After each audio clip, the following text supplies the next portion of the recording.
Good morning, nature enthusiasts.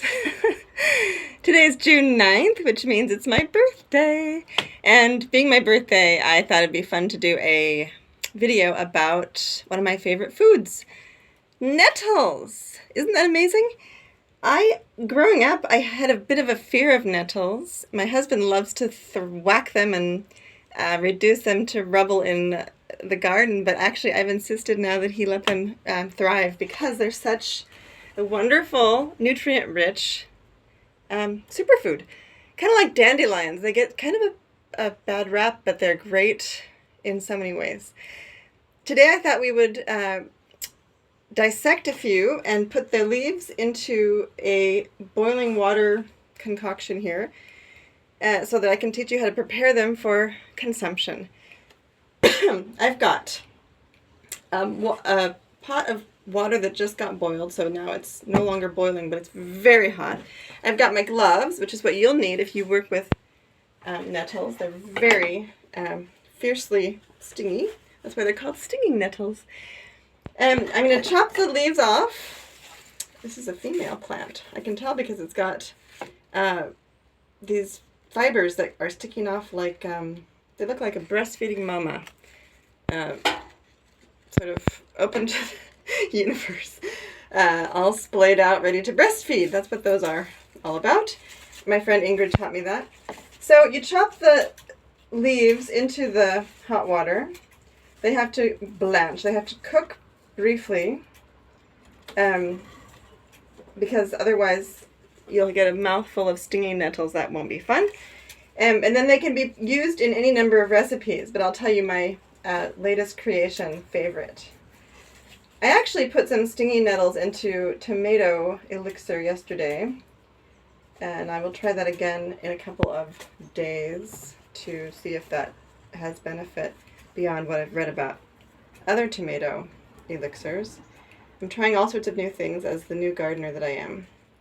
I'm not such a new gardener, but I'm taking it more seriously now that I'm 1 year older with my own greenhouse. So you have to use gloves. Chop these leaves off into the hot water. I wouldn't put the stems in. I think they are edible. In fact, I should have researched that, but I didn't. They must be edible. Double check before you eat them. But I think for a smooth puree, like a food processor version of nettles cooked and chopped into bits, the stems would still create a bit of a obstacle to run your tongue over. So maybe don't include them, but maybe go for it if you like a bit of grit in your food, a bit of bite. So here we are. I've chopped these nettle leaves into boiling water.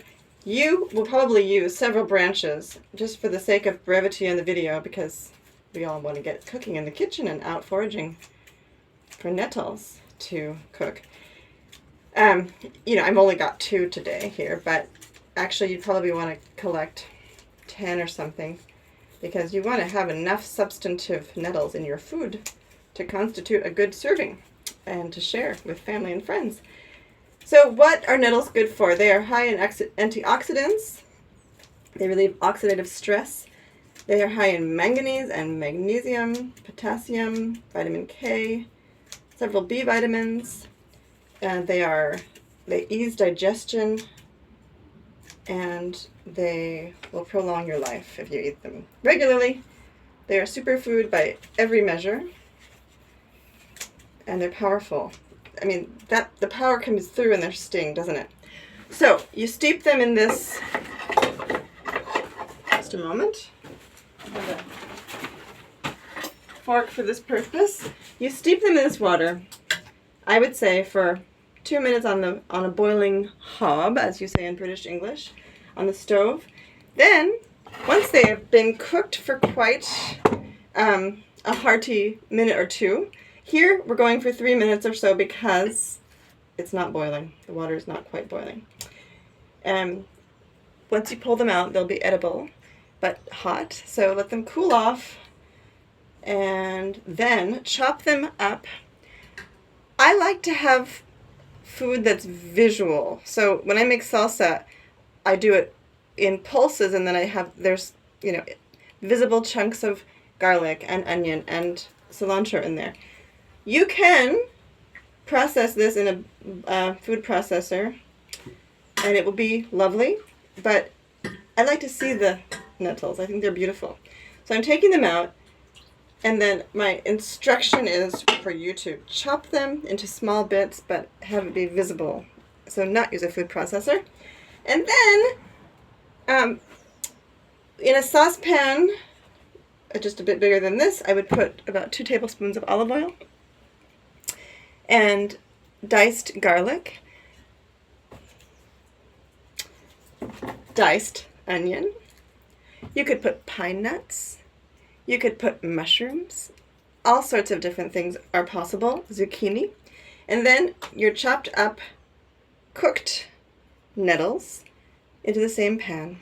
Stir continuously for about 4 minutes, using perhaps a vegan or a other sourced cream from a cream sauce.